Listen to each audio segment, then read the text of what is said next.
Alright, so I have, I believe, for the final time, completed my filter sock overflows. I've redone this thing multiple times and I kind of just backed into this design a little bit.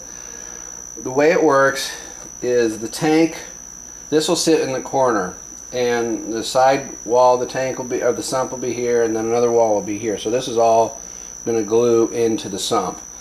And this is the area here where the water is going to come when it comes down from the return. And I'm going to put a piece of plexiglass over the top, put a bulkhead in here, and so the water will come in here, and then it'll go down and then back up. And then in here I'm going to put another piece of plexiglass and put two 4-inch sock holders. Why am I doing all this? Oh, probably because I just like projects, part of it, but another thing is I want to be able to take and get my filter socks out without having to undo any plumbing. My old thing, I kind of had to undo the not the valve, but the the slip, the union, to be able to get the bulkhead or to get the filter sock out. So now with this design I won't have to do that. The filter socks will just sit down below and the water will come up and go over onto the filter socks. I did change this last pane a little bit to where it's at an angle. The reason I did that is when I set this in my sump, the distance between this and my skimmer there was very little distance, and it was going to make everything really tight. Now this isn't going to free up a whole lot of space, but by doing this I'm creating a little bit of room in here for my skimmer.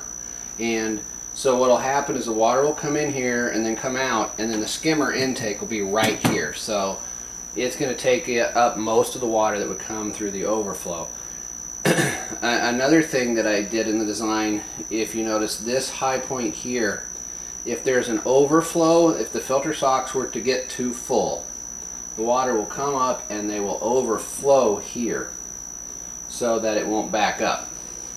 That's another little design feature I've got in here. So like I said, the bulkheads are going to be way at the top here, so in theory there should be some relief from that. But anyways, I'm going to go ahead and place this in the sump, and I think you'll get a better idea for what I've done here. Okay, so now I've got the unit in the sump, and maybe it makes a little bit more sense. Like I say, the return's going to come in here, it's going to come back in and up and over, and then here's my skimmer, and as you can see, here's the intake for my skimmer. And with this piece of glass sticking out on this side a little bit, it's really going to create a situation that the intake for the skimmer is really going to come from the return area. I plan to put my heaters back over here, and they'll get a lot of flow, because that hole that I had originally drilled thinking that was going to be the overflow, what I've decided to actually use that for is a relief point for my return pump. My return pump puts out so much flow that it's more than I need to push to my tank. Instead of siphoning the thing back down, or not siphoning it, but using a valve to reduce the flow, I'm just going to go ahead and divert some of that water back into the sump. So there will be definitely constant water flow coming from here, plus right back here is my opening for the return from my refugium. So that's all going to dump into there, and it's all going to work its way back out to go through the weirs and then back to the return pump. So it's pretty busy in here. There's not a whole lot of room, and there's a lot of glass inside of this sump, but most all of the area is just used up by that refugium. That refugium is just huge. So my guess is that refugium will end up being 50, 60 gallons or so, 50 gallons, maybe 50 gallons. So that's a pretty good sized refugium. And once I get all this glass glued in here, I'm sure this tank is just going to be really, really heavy. But I got one last piece to put in, silicone that in place, and then I'm going to be done. I'm going to be done doing that, then I just have to start painting up the